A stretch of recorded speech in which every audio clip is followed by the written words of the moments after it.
오늘 생명의 말씀 마지막 시간이에요. 네, 4주차 동안 말씀 시리즈 잘 따라오신 분들, 네, 수고하셨고요. 이 말씀이 생명이 되기 위해서는 마지막 단계가 적용을 잘해야 된다라는 것인데, 이거는 지난번에 우리 신년 부흥회 때 정용구 목사님도 똑같은 말씀을 전해 주셨습니다. 그거를 제가 사실은 우리가 예전에 정용구 목사님이랑 저랑 또 몇몇 목사님이 이렇게 말씀을 우리가 계속 공부를 해오는 사이예요. 말씀 세미나를. 그때 우리가 이 말씀을 연구하고 나눴던 말씀이기도 한데, 정용구 목사님 지난번 부흥회 때 한번 전해 주셨고, 오늘은 이제 제가 좀 새롭게 더 정리해서 오늘은 제가 전해드릴 텐데, 그때 혹시 못 들으셨던 분들 있으면 다시 들으시고, 그땐 들었는데 이게 이런 뜻이었어? 잘 이해가 안 되시는 분은 오늘 이제 완벽하게 정리가 되는 시간이 되었으면 좋겠습니다. 자, 오늘 본문을 세상 사람들이 보면은 이해를 못할 수밖에 없는 본문입니다. 요셉이 형들을 만났는데 막 울어요. 형제를 만난 기쁨 때문에 웁니다. 근데 전후 상황을 다 아는 사람들 같으면 이해를 못하죠. 왜냐하면 요셉의 형들은 요셉을 구덩이에 빠뜨려서 노예로 팔아버린 원수이기 때문에 그렇습니다. 형제지만 요셉을 죽이려고 했던 형제들인데, 요셉은 그 형제들을 만나서 기뻐서 웁니다. 왜 그럴까요? 오늘 우리가 읽은 본문에서 보면은 요셉이 이렇게 이야기를 하죠. 7절 8절인데요 우리 한번 읽어볼까요? 7절 8절 시작. 하나님이 큰 구원으로 당신들의 생명을 보존하고 당신들의 후손을 세상에 두시려고 나를 당신들보다 먼저 보내셨습니다. 그런즉 나를 이리로 보낸 이는 당신들이 아니라 하나님이십니다. 그래서 하나님이 나를 바로에게 아버지로 삼으시고 그 온 집의 주로 삼으시며 애굽 온 땅의 통치자 즉 총리로 삼으셨습니다 라는 뜻입니다. 이런 요셉의 신앙을 한마디로 정리하면 주권적 신앙입니다. 주권적 신앙이란 하나님의 경륜이 있음을 고백하는 신앙입니다. 무슨 말씀이냐면 이 모든 일이 하나님이 계획하셨고 하나님이 실행하셨다라고 하는 믿음입니다. 우리가 이 주권적 신앙을 이해하기 위해서는 이원론적인 사고를 떠나야 합니다. 이원론적인 사고가 뭐죠? 어려울 거 없어요. 예배당 안에서의 우리의 믿음과 예배당 바깥에서의 믿음이 분리된 것을 이원론적 믿음이라 그래요. 교회에서는 교회용 언어가 있어요. 그죠? 세상에 나가면 원래 자기 언어를 찾는 거예요. 그거 다 이원론적인 신앙에서부터 비롯된 겁니다. 왜 이런 생각을 하냐면 마음속 깊은 한가운데 속에서는 내가 하나님은 믿지만 교회와 세상은 엄격히 분리된 것이다 라고 하는 그런 생각이 자리 잡고 있기 때문에 그렇습니다. 그래서 이원론적인 신앙을 극복하기 위해서는 교회와 세상이 분리된 것이 아니다 하나이다 라고 하는 깨우침과 믿음이 있어야 합니다. 이 말은 무엇이냐면 하나님은 교회를 주관하시면서도 세상도 주관하시는 하나님이시다 라고 하는 우리 강력한 믿음의 고백이 있어야 됩니다. 이것을 제가 지난번 설교 때 몇 주 전인가 한번 설교했었어요. 창세기 1장 1절의 믿음과 마태복음 1장 1절의 믿음이 있어야 된다.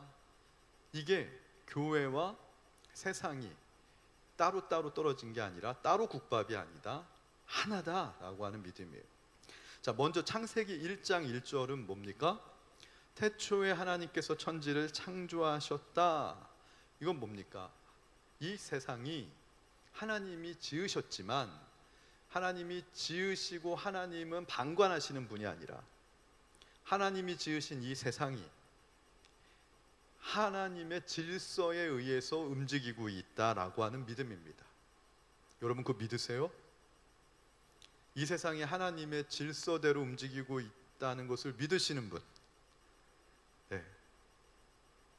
우리는 알 수가 없어요. 아멘을 안 하셔가지고 지난 수요일날 아멘 신앙이 중요하다는 걸 제가 이렇게 말씀했는데도 우린 다 속으로 아멘을 하니까.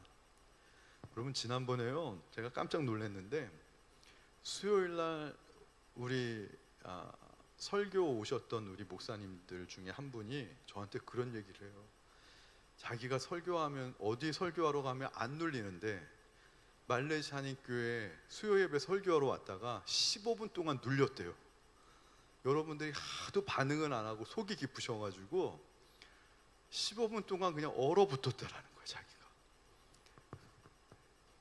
그래서 제가 우리 교회 분들은 집에 가셔서 다 아멘해, 그 말씀 듣고 제가 그렇게 위로를 해드렸는데 목사님이 설교를 못한 게 아니야, 집에 돌아가는 길에 다 아멘해 내가 했는데 저를 되게 가련한 눈빛으로 보시더라고요, 그 목사님이. 네. 자기네 교회는 우리 교회보다 작아도 그렇진 않대요. 우리 교회는 너무나 좀 하여튼간 쉽지 않은 교회다, 뭐 이제 그렇게 얘기하시는데 우리 교회 성도님들의 따뜻한 속마음을 몰라서 그런 거죠. 자, 그러니까 하나님의 창조 질서대로 이 세상은 움직이고 있다라는 거예요. 에스더서를 보면 알잖아요. 악인이 득세하는 것 같지만 결국은 하나님이 아니면은 그러한 일이 일어날 수가 없는 일들이 에스더서에서 계속 일어나는데 그게 하나님의 창조 섭리대로. 하나님의 창조 섭리 중에 대표적인 게 구속사입니다. 예수님을 보내시고 공중 권세 잡은 자가 지금 이 세상을 주관하는 것 같아도 하나님께서는 예수님을 보내신 이후로 교회를 세우시고 교회를 통해서 계속 지속적으로 하나님의 구속사를 진행하고 계신다라고 하는 믿음이죠. 자, 마태복음 1장 1절은 아브라함과 다윗의 자손 예수 그리스도의 세계다라는 것입니다. 이것은 다른 말로 창세기 1장 1절이 창조신앙이라면 마태복음 1장 1절은 은혜의 신앙이에요. 이 은혜의 신앙에서 가장 중요한 게 바로 믿음입니다. 그리고 이것은 가장 중요한 게 신비죠. 복음의 신비죠. 어떻게 하나님이, 죄는 우리가 지었는데 우리가 지은 죄를 위해 하나님이 죽으시나, 독생자를 통해서 하나님이 죽으시나, 이런 하나님의 사랑은 신비입니다. 우리가 이해할 수 없고 도무지 알 수 없는 신비입니다. 그래서 신앙은 창조신앙과 이 은혜의 신앙, 은혜는 선물로 거저받는 거잖아요. 하나님이 어떻게 나 같은 사람을 창세전부터 하나님의 자녀로 예정하셨지? 그리고 때가 되니까 나를 부르셨지? 목사로 세우셨지? 이해가 되지 않아요. 하나님이 왜 무명의 어느 날 아브라함을 부르셨지? 하나님 나라로 부르셔서 하나님 나라의 첫 번째 사람, 믿음의 조상으로 세우셨지? 아브라함이 뭘 잘했길래? 없어요. 신비해요. 이 창조신앙과 은혜의 신앙 두 가지가 균형을 이루어야 되는데, 자, 그러면 우리가 한번 좀 더 이해를 도웁시다. 창조신앙과 은혜의 신앙이 잘 이해가 아직도 완벽하게 안 되는 분들을 위해서 보충 설명해 드리면, 창조신앙만 있고 은혜의 신앙이 없는 사람은 어떻게 될까요, 여러분? 영향력은 있는데 사람이 강팍합니다. 이게 구약신앙이에요. 근데 마태복음 1장 1절에 은혜의 신앙은 있는데 창조의 신앙이 없는 사람은 어떻게 될까요? 순수한데 영향력이 없습니다. 그래서 예수님은 너희가 뱀처럼 지혜롭고 비둘기처럼 순결해야 된다. 창조 신앙은요, 경륜이라서 이거는 하나님의 과학이에요. 창조 신앙에서부터 모든 과학이 나오고 이성이 나오는 거예요. 문화도 나오고 예술도 다 사실은 창조 신앙에서부터 나와요. 이것 있으면 세상에서 영향력을 가질 수 있지만 자기가 주인공이 될 수 있어요. 잘못하면. 중보자 신앙, 예수 그리스도의 은혜라, 은혜로 내가 구원받는다는 것을 모르면 회개하지 못한 다윗이에요. 영향력은 있는데 강팍해질 수 있어요. 다윗이 강팍해질 때는요, 자기가 사랑하는 여인을 얻기 위해서 그 여인의 남편을 최전선에 보내가지고 살인 교사를 시키고도 눈 하나 깜짝하지 않을 정도로 강팍했어요. 그러나 우리가 은혜만 있고 이 창조 신앙에 대한 정확한 우리가 믿음과 깨달음과 이해가 없으면은 영향력이 없는 그리스도인이 돼요. 자, 그래서 창조 신앙과 은혜의 신앙, 마태복음 1장 1절, 창세기 1장 1절에 이 신앙은 우리의 그리스도인의 두 다리와 같아요. 오른쪽 다리, 왼쪽 다리와 같아요. 이 두 다리로 하나님이 주신 우리의 삶의 자리를 굳건하게 딛고 믿음의 표대를 향하여 우리가 걸어가야 되는데, 자, 하나님께서 이 세상을 움직이고 계신다. 공중 권세 잡은 자가 지배하는 것 같지만 그것 또한 하나님의 주권 아래에 있다. 이게 주권적 신앙인데, 이런 주권적 신앙을 갖고 있으면 이 세상에서 일어나는 모든 일은 그리스도인에게 우연은 없습니다. 모든 게 필연이라는 거. 저와 여러분이 이렇게 만난 것도 우연히 만난 게 아니라 하나님의 경륜 속에서 만났기 때문에 필연입니다. 우리는 필히 이렇게 만날 수밖에 없었던 그런 존재인 겁니다. 할렐루야. 네. 여러분은 저를 만나기 위해서 지금까지 사셨던 거예요. 할렐루야. 우리 너무 좋아하신다. 네. 저도 여러분을 만나기 위해서 지금까지 목회하며 살아왔던 거예요. 할렐루야. 아유, 만나서 반갑습니다. 옆에 계신 분들과 다시 한번 고백합시다. 만나서 반갑습니다. 네, 저하고도 인사하세요. 이제서야 만났네요. 할렐루야. 네, 이제서 만난 거예요. 우리의 만남은 우연은 없어요. 다 필연이에요. 그러면 우리가 필연 가운데 살아간다라고 하는 것은 무엇이냐면 그 가운데, 그 필연 가운데 속에 하나님의 뜻과 하나님의 소원과 하나님의 목적이 있다라는 것입니다. 중요해요. 다시 따라해 봅시다. 우리의 이 필연적인 만남 속에 뭐가 있다고요? 첫 번째, 하나님의 뜻이 있어요. 하나님의 뜻 가운데 속에 우리가 필연적으로 만난 거예요. 두 번째, 뭐가 있어요? 저와 여러분의 만남 가운데 하나님의 소원이 있음을 믿으십니까? 아멘. 하나님의 소원이 있고 마지막으로 하나님의 목적이 있어요. 이것을 내 삶 속에서 받아들이는 사람의 신앙을 처소신앙이라고 제가 가르쳐 드렸어요. 처소신앙이 뭐예요? 예를 들면 그런 거예요. 내가 이 집안에 시집을 온 것도 다 하나님의 경륜 가운데 필연적인 일이다. 그래서 우리 부부로 오신 분이 있는데 이렇게 서로 결혼하신 것도 하나님의 뭐가 있어요? 뜻과 소원과 목적이 있어서 여러분이 서로 결혼하고 지금까지 사신 거예요. 이 처소관을 우리의 신앙관에다가 적용하면 지금 여러분이 앉아있는 이 예배의 이 장소가 여러분에게 주신 최고의 예배 자리이라는 것이죠. 믿으십니까? 네. 말레이시아에서 최고의 예배의 자리는 여러분에게는, 저에게는 바로 오늘 이 자리인 줄로 믿습니다. 근데 이 처소 신앙을 정확하게 고백하지 못하면 비교와 경쟁 속에서 살아갈 수밖에 없어요. 우리 교회보다 저 교회가 더 좋은 것 같은데, 우리 교회 성도님들보다 저 교회 성도님들이 더 좋은 것 같은데, 우리 교회 목사님보다 저 교회 목사님이 더 좋은 것 같은데, 우리 아내보다 저 집 아내가 더 좋은 것 같은데, 이렇게 비교하고 경쟁하고 살아가면 남는 게 속만 상합니다. 그래서 누구는 이번에 땅을 몇 평 샀다더라, 그 얘기만 들으면 속이 터지는 겁니다.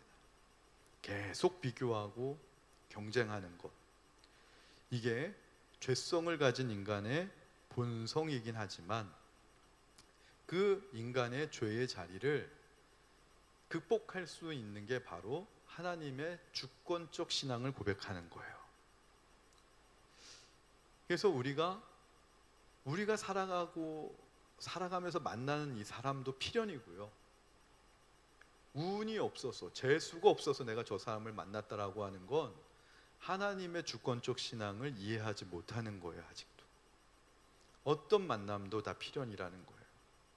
우리가 맞닥뜨리는 사건도 필연적인 사건이에요. 그러면 그 하나님의 필연 가운데 속에 무엇을 보아야 된다고 제가 말씀드렸죠? 하나님의 뜻과 소원과 목적을 보아야 된다라는 거예요. 이거는 운명론이 아니라 하나님의 주권적 신앙입니다. 그러면 오늘 본문으로 와서 요셉에게 이걸 적용하면, 요셉이 총리가 되었어요. 애굽의 총리가 되었는데, 요셉이 애굽의 총리가 되기 위해서 요셉의 일생을 잠깐 점검하면 3가지 시험을 통과합니다. 첫 번째, 가장 굵직한 시험이 뭐죠? 물 없는 구덩이에 빠진 거예요. 두 번째 시험이 뭐죠? 보디발의 집으로 팔려간 거예요. 세 번째 시험이 뭐예요? 감옥에 들어간 거예요. 자, 그러면 제가 여러분에게 묻겠습니다. 요셉을 물 없는 구덩이에 빠뜨린 사람이 누구죠? 네?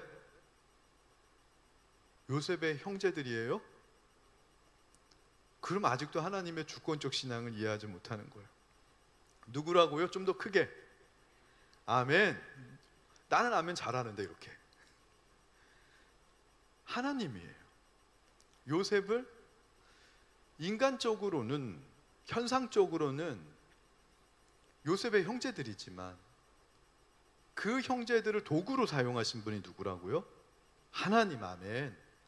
요셉을 물 없는 구덩이에 빠뜨리게 하신 분은 하나님이에요. 이렇게 생각할 때 요셉이 물 없는 구덩이에 빠진 것은 재수가 없어서 빠진 게 아니라, 우연이 아니라 필연이라는 거예요. 하나님의 주권적 신앙 하에서, 하나님의 주권 아래에서 벌어지는 필연이라는 거예요. 우리가 만난 고난 가운데 속에 재수 없어서 만나는 고난 없어요. 다 뭔가 하나님의 뜻이 있는 거예요. 이 고난 당하는 것도. 자, 그러면 요셉을 두 번째, 보디발의 집에 노예로 팔려가게 하신 분도 누구죠? 노예 상인이에요? 하나님이에요. 감옥에 가게 한 분도 하나님이시라는 거예요. 그러면 자, 그런데 심리학자들이 이렇게 얘기하더라고요. 이 요셉의 사건을 본 심리학자들이, 요셉이 만약에 하나님의 이 주권적 신앙을 가지고 있지 않았다라면 자기네들이 볼 때 요셉은 미치거나 자살하거나 둘 중에 하나에 도달할 수밖에 없었을 것이다. 그 정도로 이게 트라우마의 강도가 말도 안 되는 정도로 강했다라는 거예요. 여러분, 요셉보다 더한 고통 갖고 계신 분 손 들어보세요. 아유, 목사님, 그 물 없는 구덩이 정도 아무것도 아니에요. 형제들한테 배신당하는 거. 아유, 보디발의 집에 노예로 가는 거 그거 아무것도 아니에요. 아유, 그렇게 감옥 가는 거 아무것도 아니에요. 여러분, 그 정도 고난 겪으신 분 있어요? 이 중에? 아무도 없어요. 여러분, 생각해 보세요. 왜 요셉이 주권적 신앙을 갖고 있지 않았으면 심리학자들이 야, 이거 자살 아니면은 아마 정신병 걸렸을 거야, 미쳤을 거야, 이렇게 진단했냐면, 심리학자들이 본 게 뭐냐면 요셉이 어렸을 때 입었던 옷이 뭐죠? 채색 옷이에요. 심리학자들은 성장기를 굉장히 중요하게 보는데, 채색 옷을 입었다라는 것은 요셉이 아버지로부터 편애를 받았다라는 것이에요. 근데 심리학자들이 분석할 때 편애를 받아온 사람들의 특징이 있대요. 뭘까요?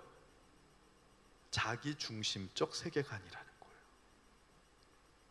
그래서 여러분 보면은 늘 자기 중심적 세계관으로 사시는 분들이 있죠. 그건 유년기 때 채색 옷 입고 살았구나, 이렇게 보시면 됩니다. 그거는 그 사람의 잘못이 아니라 아버지의 잘못이에요. 그죠? 아버지의 잘못이에요, 사실은. 근데 어쨌든 간 아버지의 편애라고 하더라도 자기 중심적인 이 세계관을 내가 갖고 있다는 것을 알면 극복을 해야 되고 노력을 해야 되는데, 이 자기 중심적 세계관을 갖고 있는 사람들은 어떤 사건을 만나면 두 가지로 나온대요. 남을 탓하거나, 남 탓하는 게 안 되면 자기를 불쌍하게 여기는 거예요. 그래서 남을 탓하는 것을 심해지게 되면 망상에 빠지게 돼요. 소설을 쓰게 돼요.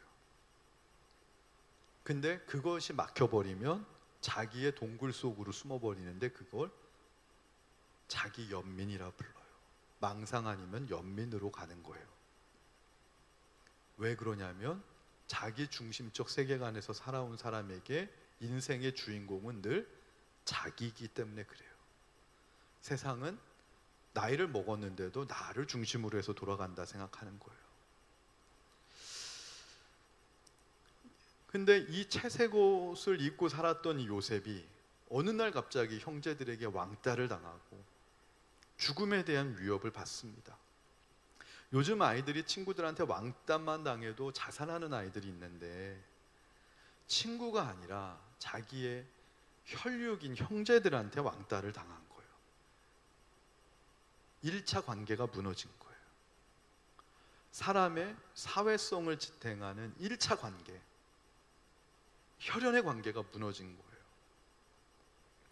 거기다가 요셉은 어렸을 때 부유하게 살다가 갑자기 가난해지게 되었어요. 여러분, 가난한 사람이 부자가 되는 거는 그나마 난데요, 부자가 가난해지게 되면은 그 문화적인 충격이 참으로 대단하다고 합니다. 보디발의 집에서 요셉의 신부는 노예예요. 사회적으로 보면 2차 관계도 실패한 거예요. 그러다가 보디발의 아내 때문에 억울하게 누명을 써서 감옥까지 가게 돼요. 이 정도쯤 가면 미치거나 자살하거나 둘 중에 하나가 될 수밖에 없다는 게 심리학자들의 진단이에요.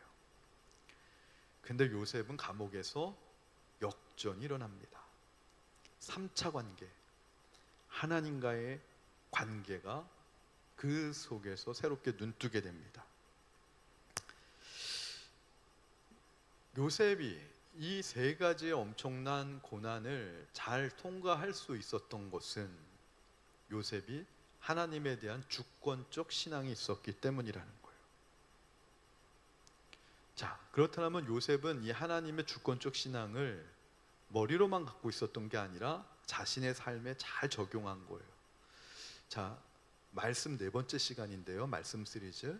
생명의 말씀은 우리를 구원할 뿐만이 아니라 우리를 자라나게 하는데, 우리의 생명을 풍성하게 하는데, 하나님 앞에 상급의 열매를 맺게 하는데, 그러게 되기 위한 실제 편이 오늘 마지막 편이에요. 생명의 말씀이 하나님 앞에 상급이 되려면, 열매가 되려면 적용을 해야 된다는 거예요. 요셉은 어떻게 적용을 했는가 봅시다. 첫 번째, 요셉의 시련이 물 없는 구덩이에요. 물 없는 구덩이라는 것은 동서남북이 다 막혔다라는 거예요. 근데 하나가 뚫려 있어요. 어디가 뚫려 있죠?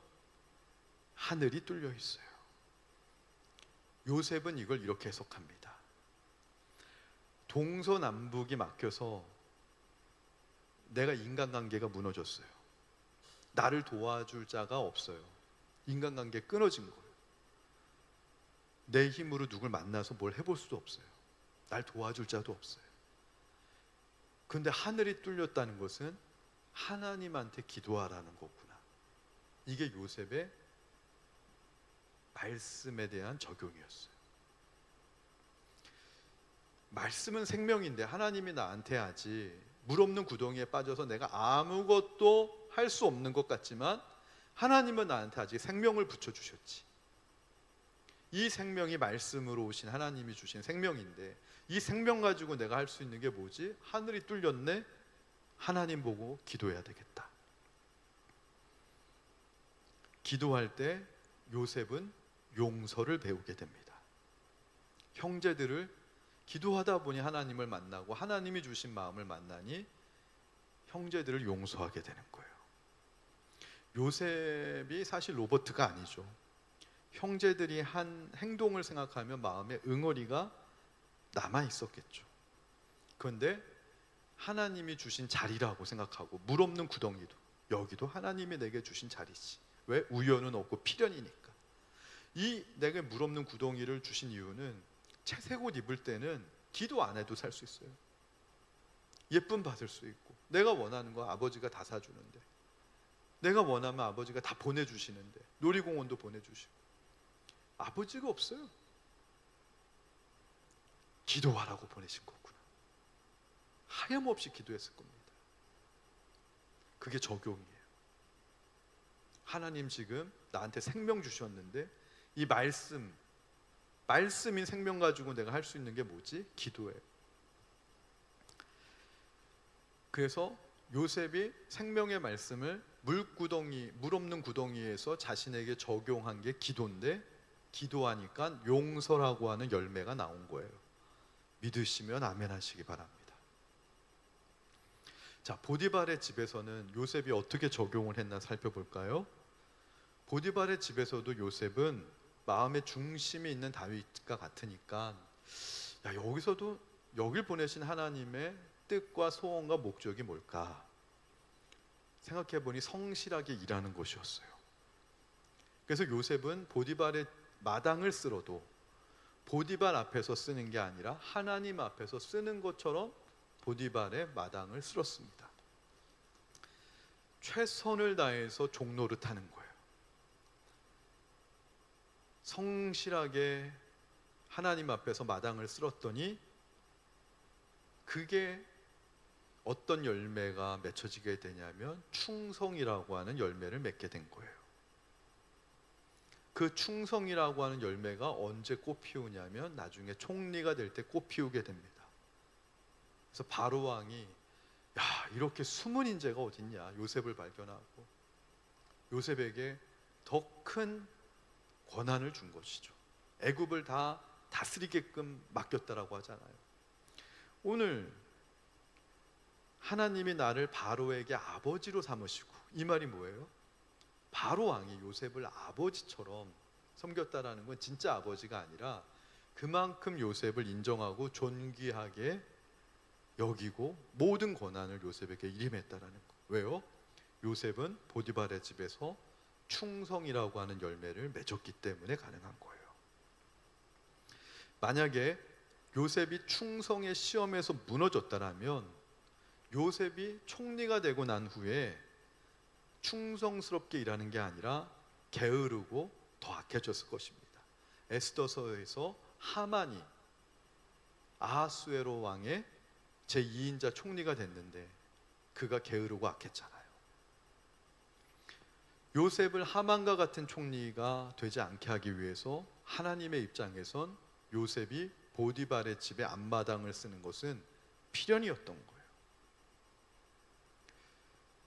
자, 세 번째 감옥의 시험을 한번 찾아볼게요. 감옥은 동서남북만 막힌 게 아니라 어디까지 막혀요? 하늘까지 막힌 곳이 감옥이에요. 하늘도 막혔는데 그러면 요셉이 해야 될 게 뭘까요? 요셉이 말씀을 자신의 삶에 적용한 게 인내였어요. 인내를 통해서 요셉이 무엇을 했느냐?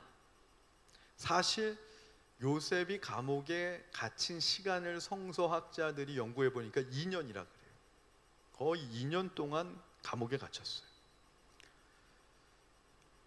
술 시중을 두는 관원에게 나를 기억하소서라고 했는데 그 관원은 요셉을 잊어버렸다 그래요.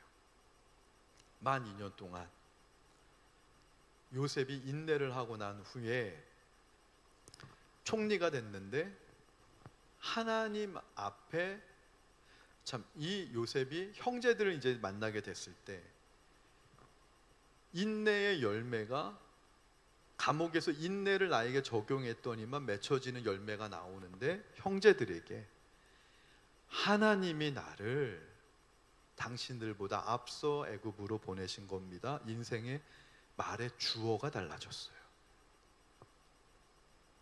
인내하는 자는요, 주어가 바뀌는 거예요. 나라는 주어가 아니라 하나님이 나를 당신들보다 먼저 앞선 거라고 주어가 바뀌었어요. 그래서 시편 105편 19절에 이렇게 표현해요. 곧 하나 여호와의 말씀이 응할 때까지라 그 말씀이 저를 단련하였도다. 하나님의 말씀으로 물 없는 구덩이에서 단련되고 보디발의 집에서 단련되고 마지막 감옥에서 단련됐는데 마지막 인내라고 하는 그 단련을 통과하고 나니까 요셉이 주어가 하나님으로 바뀌게 됐다는 거예요. 그의 말에 인생의 주어가 하나님으로 바뀌게 되니까 요셉의 가치관이 어떻게 변하냐면 생명을 위해서 기다려주는 자가 되었어요. 오늘 그러잖아요. 7절에 하나님이 큰 구원으로 당신들의 생명을 보존하셨다. 이제는 생명을 보는 자가 된 거예요. 인간의 생명이 아니라 인간적인 생명이 아니라 하나님의 생명을 보는 자가 그 만 2년 동안 감옥에서 잊혀지는 그 비애 속에서 철저한 외로움 속에서 세상이 나를 다 버렸네. 내가 은혜를 베풀어 준 사람마저도 나를 잊어버렸네. 그 고독 속에서 2년 동안 인내했더니 하나님 말씀 앞에서 인내했더니 드디어 하나님의 마음을 아는 자가 된 거예요. 하나님의 관심을 아는 자가 된 거예요. 하나님의 마음과 관심은 하나님의 사랑하는 자녀들에게 있는 거예요. 생명에게 있는 걸 알게 된 거예요. 그래서 생명을 기다리는 자는 하나님을 기다리는 사람과 같은 말이에요. 여러분은 인생 살다가 여러분 뜻대로 되어지지 않을 때 하나님을 적어도 기다리는 법을 배운 사람입니까? 하나님 기다리세요? 아멘? 하나님을 기다리는 사람이 된 거예요.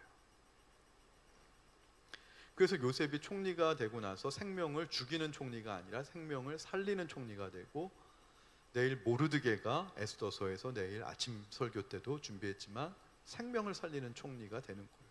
모르드게는 요셉의 그냥 화신이에요. 제2의 요셉이 모르드게죠. 자, 그러면 만약에 요셉이 하나님이 주신 이 말씀으로 적용을 잘못하게 되면 어떻게 됐을까를 한번 상상해 봤어요. 물 없는 구덩이에서 요셉이 만약에 기도하지 않고 야, 나는 열심히 땅굴을 파가지고 이 물 없는 구덩이를 빠져나가겠다, 탈출하겠다, 그렇게 적용을 했으면 어떻게 됐을까요? 만약에 땅굴을 파가지고 탈출을 했다고 칩시다. 노예 상인이 지나갔는데 구덩이를 봤는데 요셉이 있어요, 없어요? 없겠죠. 아무도 없네? 이러고 아마 지나갔을 거예요. 그러면 요셉은 총리가 될 수 없는 거예요. 하나님의 주권적인 계획으로부터 스스로가 탈출하고 벗어난 인생이 되는 거예요. 그런 인생이 뭐예요? 평생 땅굴만 파는 인생으로 살아갈 수밖에 없는 거예요. 다시 아버지의 집에 돌아갈 수도 없고 형제들과 화해할 수도 없고 그런 인생으로 끝나는 거예요. 두 번째, 보디발의 집에 갔는데 야, 난 여기서 열심히 기도해야 돼, 이렇게 적용을 했다면 어떻게 됐을까요? 보디발이 야, 너 참 기도 열심히 하는 믿음이 좋은 히브리 종이구나, 이렇게 칭찬했을까요? 아닙니다. 일단 패고 봤을 겁니다. 이 노예가 지금 뭐 하고 있냐고, 마당 쓸어야지, 어디 기도하고 있어 하고 일단 맞았을 거예요, 요셉은. 그러면은 요셉은 보디발한테 맞고 뭐라고 얘기할까요? 나는 기도 열심히 했는데 고난당하고 있어. 그냥 이렇게 원망하고 불평하는 인생이 되었을 것입니다. 감옥에서 요셉이 적용을 잘못한다면 똑같겠죠. 물 없는 구덩이처럼 내가 감옥에서 술 맡은 관원도 나를 잊어버리고 내가 희망이 없는데 도망가야 돼. 그러면 평생 빠삐용이 되었을 거예요. 도망가다가 붙잡히고 도망가다 붙잡히고 평생 감옥에서 빠져나올 수 없을 것입니다. 그래서 우리에게 하나님이 요셉과 같이 어떤 고난을 주실 때는 그 고난은 어떤 때는 사건으로 오기도 하고 어떤 때는 상황으로 오기도 하고 어떤 때는 사람을 통해 오기도 해요. 근데 반드시 우리가 잊지 말아야 될 것은 하나님이 주시는 고난이라고 하는 사건과 상황과 사람에 대해서 내가 하나님의 뜻과 소원과 목적을 제대로 적용하고 있나 없나를 살펴봐야 되고, 내가 그 적용을 제대로 하고 있지 못하면 그 문제에서부터 평생 헤어나올 수 없다라는 거예요. 광야에서 하나님이 가나안을 보내셨어도 이스라엘 백성들은 가나안에서 하나님의 말씀을 생명으로 잘 적용하지 못하면 하나님이 또 광야로 내보내시는 것을 우린 많이 보게 돼요. 그래서 사건과 상황과 사람만 남게 되면 그 상황만 보면 원망과 불평이 터져 나올 수밖에 없어요. 그래서 우리가 나에게 어떤 고난을 주는 상황, 사건, 사람 속에서 반드시 이걸 허락하신 하나님의 뜻이 뭐지? 이걸 통해 원하시는 하나님의 소원이 뭐지? 이걸 통해 이루시려고 하는 하나님의 목적이 뭐지를 반드시 깨달아야 됩니다. 그것은 바로 하나님의 말씀에 기록되어 있어요. 그래서 말씀이 중요하다라는 거예요. 그래서 말씀은 반드시 실제가 됩니다. 오늘 나에게 주신 말씀이 내 삶 가운데 속에서는 어떤 말씀이지? 이걸 늘 적용하시라는 거예요. 근데 말씀은 항상 원리로 우리에게 하나님이 주시죠. 근데 말씀이 우리에게 원리로 올 때 그 말씀을 내 삶 가운데 속에서 요한일서 1장 1절은 어떻게 하라는 거예요? 그 말씀을 실제 눈으로 보고 그 말씀을 실제 귀로 듣고 그 말씀을 실제 손으로 만지라는 거예요. 그게 말씀을 내 삶에 적용하며 사는 방법이라는 거예요. 이렇게 살 때 우리가 말씀을 성육화된 말씀으로 받는다라고 합니다. 말씀이 우리 삶 속에서 응답되어 실제가 되는 것이죠. 자, 여러분, 요셉에게 맺혀진 말씀의 실제가 뭐예요? 물 없는 구덩이에서는 뭐라 그랬어요? 용서라 그랬어요. 할렐루야. 보디발의 집에서는 말씀이 어떻게 실제가 됐다고요? 충성이에요. 감옥에서는 요셉에게 있어서 말씀이 어떻게 실제가 됐어요? 네? 생명을 살리는 자로 실제가 됐어요. 생명을 위해 기다려 줄 줄 아는 자로 실제가 됐어요.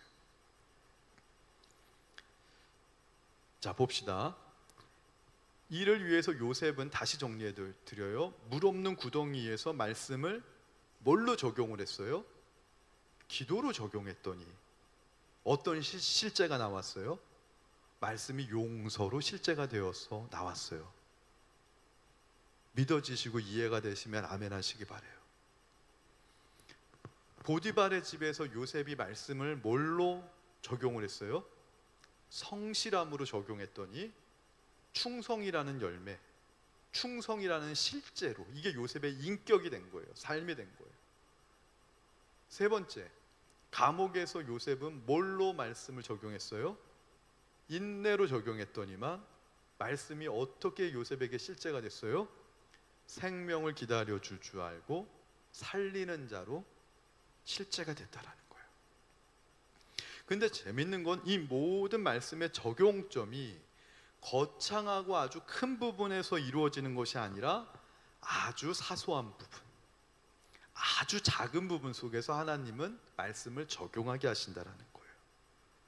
이게 그리스도인의 말씀의 실제의 전부예요. 요나를 예를 들어보면 하나님이 요나에게 너 니느웨 성으로 가라고 말씀하셨어요. 이때 요나가 아멘 했으면 100배의 열매를 받는 겁니다. 근데 요나가 불순종했어요. 안 갔어요. 그랬더니만 하나님께서 간접적으로 요나를 치십니다. 요나가 탄 배에 풍랑을 일으킨 거예요. 그때 그걸 보고 아멘하고 니느웨로 갔으면 요나의 삶은 60배 열매를 맺었을 거예요. 근데 요나는 불순종했어요. 그러니까 하나님이 요나를 직접 치십니다. 직접 고래 뱃속에 집어넣으십니다. 그제서야 요나가 아멘하고 가니까 30배 열매 맺은 거예요. 근데 만약에 그때도 아멘 안 했으면 요나는 죽었을 겁니다. 사망으로 끝났을 겁니다. 예수님 당시에 100배라고 하는 것은 한 나무에서 열릴 수 있는 최대치의 열매가 100배라는 것이고요, 최소치의 열매가 30배라는 뜻입니다. 그래서 성경에서 100배라고 하는 말은 딱 100개가 맺힌다는 게 아니라 최대치로 맺힌다는 거고, 30배 열매 맺는다라는 것은 딱 30개, 30배만 맺는다는 게 아니라 최소치로 열매를 맺을 것이라는 거예요.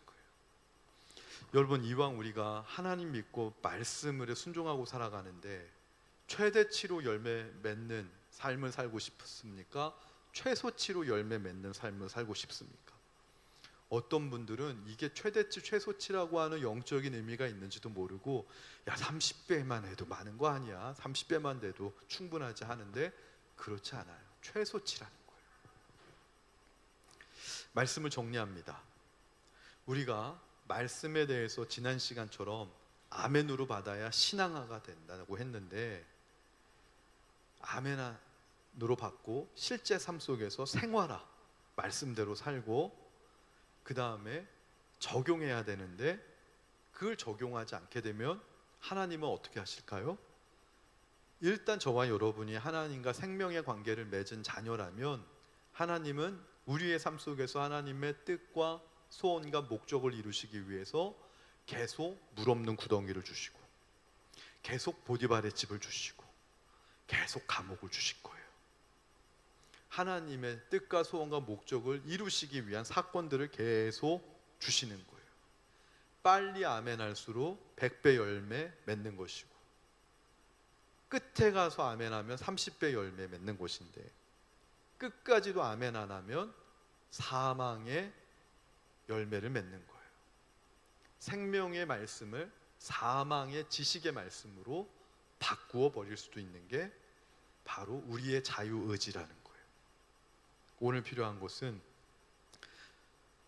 저와 여러분은 독생자를 십자가에 희생시키셔서 우리에게 생명의 말씀을 주신 그 하나님의 은혜를 항상 기억해야 되고, 그 은혜를 우리의 삶 속에 잘 적용시키셔서 이왕이면 최대치 100배의 열매와 상급, 말씀의 실제를 이루어드리는 저와 여러분 되시기를 이 시간 주님의 이름으로 축원합니다. 찬양하겠습니다.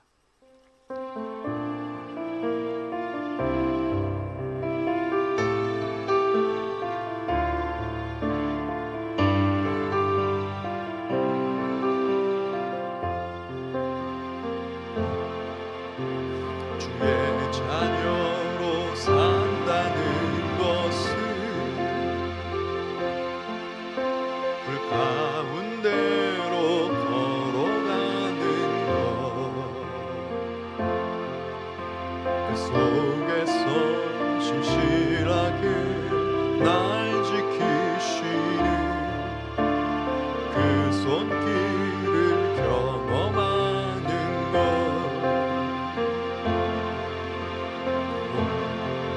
바로 산다는 것은 바다 위로 걸어가는 것, 온몸을 덮쳐오는 폭풍 속에서 잠잠히 주 바라보는 것, 때론 물 가운데 휩싸일 때도, 폭풍 가운데 무너질 때도 주님 내 곁에 함께 하시네. 가장 가까이에 함께 하시네. 주의 자녀로 산다는 것은, 주의 자녀로 산다는 것은 나도 그들을 용납하는 것, 나를 위해 달리신 십자가 사랑, 그 사랑으로 살아가는 것, 때론 불 가운데 휩싸일 때도, 폭풍 가운데 무너질 때도 주님 내 곁에 함께 하시네. 가장 가까이에 함께 하시. 때론 불 가운데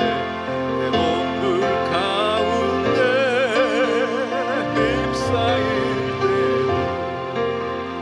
폭풍 가운데 무너질 때도 주님 내 곁에 함께 하시네. 가장 가까이에 함께 하시네. 여러분 잠깐만 기도할게요. 여러분, 요셉에게 물 없는 구덩이, 보디발의 집, 감옥은요, 주님이 가장 가까이 요셉과 함께 하시기 위해서 주셨던 자리들이에요. 그 자리들은 요셉에게는 비록 고난처럼 보일지 몰라도 영적인 하나님의 눈으로 볼 땐 요셉을 애굽의 총리로 준비하기 위한 최고의 자리들이었어요. 그게 바로 처소신앙이에요.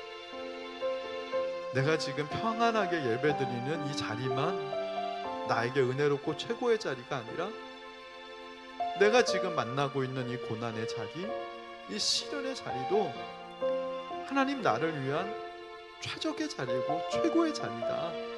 왜요? 이 물 없는 구덩이, 보디발의 집, 감옥이 없었으면 천하의 요셉도 말씀을 자신의 삶에 적용할 수 없었습니다. 생각해 봅시다. 물 없는 구덩이에 빠지지 않았으면 요셉이 그렇게 형제들이 자기에게 한 일을 놓고 기도할 수 있었을까요?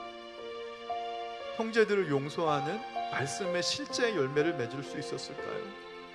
채색 옷을 입었던, 그렇게 자기 중심적으로 살았던 요셉이 보디발의 집에 노예로 끌려가지 않았으면 보디발의 앞마당을 성실하게 쓰는 충성이라고 하는 열매를 맺을 수 있었을까요? 늘 자기의 그런 어릿광을 받아주는 아버지 밑에 살았다라면, 감옥이라고 하는 곳을 만나지 않았더라면, 그 생명을 향한 하나님의 마음을, 그래서 생명을 위해 기다려줄 줄 아는 그 인내를 과연 그 감옥이 아니라면 요셉이 배울 수 있었을까요? 우리에게 향한 모든 고난은, 우리에게 닥친 모든 환난은 하나님이 우리를 위해 준비하신 최고의 자리들입니다. 말씀을 생명으로 적용하기 위한 최고의 선물입니다. 이걸 믿는 게 창세기 1장 1절을 믿고 마태복음 1장 1절을 고백하는 창조의 신앙과 은혜의 신앙으로 두 다리를 굳게 서서 고백하는 하나님의 주권적 신앙을 믿는 나는 그리스도인입니다 라고 하는 고백이에요. 하나님의 주권적 신앙을 고백하는 그런 목사, 그런 성도 되게 하여 주옵소서. 우리 1분만 기도합시다. 사랑과 은혜가 충만하신 하나님, 이 시간 우리 말씀을 통해 우리를 깨우쳐 주시니 감사합니다. 하나님의 주권적 신앙을 인정하고 하나님의 주권적 신앙을 배우는 우리가 되게 하여 주시옵소서. 물 없는 구덩이가 얼마나 고통스럽습니까? 보디발의 집이 얼마나 깝깝하고 답답합니까? 잊혀진 그 감옥이 얼마나 소망이 없는 자리입니까? 그러나 그곳이 말씀이 나에게 생명이 되고 말씀이 나에게 실제가 되는 가장 최고의 자리, 최고의 선물인 자리라는 것을 오늘 알게 하시니 감사합니다. 나를 단련하신 후에 정금같이 나오게 하신 그 하나님을 소망하며 말씀이 내 삶 속에 실제가 되게 하여 주옵소서. 우리의 오늘의 부르짖음을 하나님 반드시 들으시고 응답하실 줄 믿습니다. 이 믿음으로 우리 말레이시아 한인교회가 다시 한번 일어나는 진정한 성도들, 진정한 중직자들 되게 하여 주옵소서. 예수님의 이름으로 기도합니다. 아멘. 이제는 우리 주 예수 그리스도의 은혜와 하늘아버지의 지극하신 사랑하심과 성령의 감동하심이 우리를 나보다도 더 사랑하시고 나보다도 내 상황을 잘 아시고 나보다도 내 앞길을 멋지게 예비하신 그 하나님의 주권적인 신앙을 믿으며 오늘도 말씀을 겸손히 적용하겠습니다 고백하는 사랑하는 성도들 위해 이제로부터 영원토록 함께 하시길 간절히 축원하옵나이다. 아멘.